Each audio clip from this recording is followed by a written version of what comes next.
সামগুৰিত উত্তাল প্ৰতিবাদ। সামগুৰিৰ বিভিন্ন দল সংগঠন আৰু স্থানীয় ৰাইজৰ উত্তাল প্ৰতিবাদ।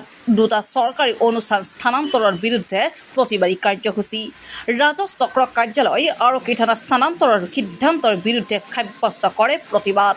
নগাঁও জিলাৰ আয়ুক্তৰ স্মাৰকপত্ৰ প্ৰদান কৰিছে প্ৰতিবাদকাৰীয়ে। চৰকাৰে ৰাইজৰ দাবী মানি নল'লে অনাগত দিনত তীব্ৰ গণতান্ত্ৰিক আন্দোলনৰ হুংকাৰ প্ৰদান। News desk report SM news Assam. এইটোৱে ক'বলৈ গৈ আছো যে আমাৰ স্পষ্ট কথা, চামগুৰিবাসী প্ৰতিজন চামগুৰিয়াৰ স্পষ্ট কথা, কোনো কাৰণতে চামগুৰিৰ পৰা কোনো এটা প্ৰতিষ্ঠান কিন্তু দেহত শেষ বিন্দু তেজ থকালৈকে কিন্তু আমি যাবলৈ নিদিওঁ। কোনোবাই ৰাজনৈতিক চক্ৰান্ত কৰি পেলাই ইয়াৰ পৰা জন্মভূমিলৈ তেখেতৰ নিব বিচাৰিব, প্ৰতিজন চামগুৰিবাসীয়ে কিন্তু আমি ইয়াৰ পৰা নিবলৈ নিদিওঁ। চামগুৰিৰ স্পষ্ট কথা, এয়া মাত্ৰ আৰম্ভণিহে, ইয়াৰ পিছত কিন্তু ক্ষোভৰ আৰু অগ্নি জ্বলিব, কিন্তু ইয়াৰ পিছত আৰু প্ৰতিবাদৰ সন্মুখীন হ'বলৈ তেওঁলোক সাজু থাকক। পৰিকল্পনা আমাৰ এয়া মাত্ৰ আৰম্ভণি, এয়া মাত্ৰ আৰম্ভণি, সময়ে কিন্তু ইয়াৰ পিছৰ পৰিকল্পনা পৰ্যায়ভাৱে আমাৰ কামবোৰ কৰি থাকিব। আমাৰ স্পষ্ট কথা, যেতিয়ালৈকে আমাৰ অফিচ কাছাৰীসমূহ ইয়াত নাথাকে বা ইয়াৰ পৰা যোনসমূহ নিয়াৰ যি চক্ৰান্ত বন্ধ নহয়, তেতিয়ালৈকে কিন্তু এই সংগ্ৰাম চলি আছে আৰু এই ক্ষেত্ৰত আমি আমাৰ এইটো আত্মসন্মানৰ কথা, চামগুৰিৰ প্ৰতিজন নাগৰিকৰ আত্মসন্মানৰ কথা। এইটো ব্ৰিটিছৰ দিনৰ চাৰ্কুল অফিচ, আৰু কি কাৰণে আমাৰ ইয়াৰ পৰা নিব লগা হ'ল এইটো আমি আচৰিত হৈছোঁ। আৰু সকলোতকৈ আচৰিত হৈছোঁ, এজন বিধায়ক ৰাইজৰ প্ৰতিনিধি, অন বিহাফ অফ ৰাইজ, তেওঁ সদনত কথা প্লেচ কৰিব লাগে।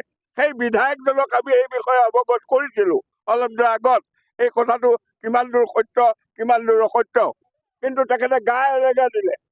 কিয় গা এলেগা দিলে? তেওঁ আজি আমাৰ লগত আহিব লাগিছিলে, আমাৰ প্ৰতিনিধি, আমাৰ হৈ তেওঁ সদনত ক'ব লাগিব আমি কি কওঁ কি নকওঁ। যিহেতুকে ভাৰতীয় সংবিধান মানে তেওঁ কোকোনেল টাইপ অফ MLA, তেওঁ কোকোনেল টাইপ অফ MLA, কোকোনেল টাইপ অফ MLA ৰাইজৰ বক্তব্য সদনত ৰখাহে কৰ্তব্য, তেওঁ সিদ্ধান্ত দিব নোৱাৰে। গতিকে আমাৰ এই অনুষ্ঠান ভাগ লৈ গৈ আমাৰ সৰ্বসাধাৰণ মানুহক বহুত বিপৰ্যয় কৰিছে, বিশেষকৈ আমাৰ আত্মসন্মানত আঘাত হৈছে।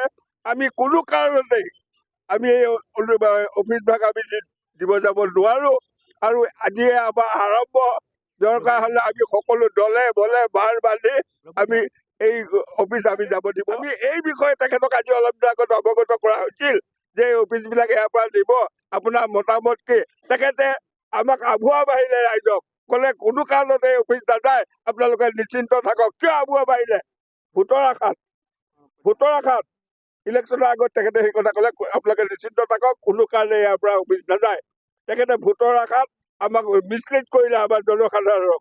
আজি তেখেতে কোনটো আমাৰ ওচৰত আহিব ভোট বিচাৰি? তেখেতে নিজৰ গাঁৱত দিছে, বিনা ভোটেৰে MLA হৈ কোনো লাভ নাই। তেখেতে ৰাইজৰ সহমতেৰে MLA হওক, এই চক্ৰান্ত আমি খবৰ ল'বলৈ আমি নিদিওঁ।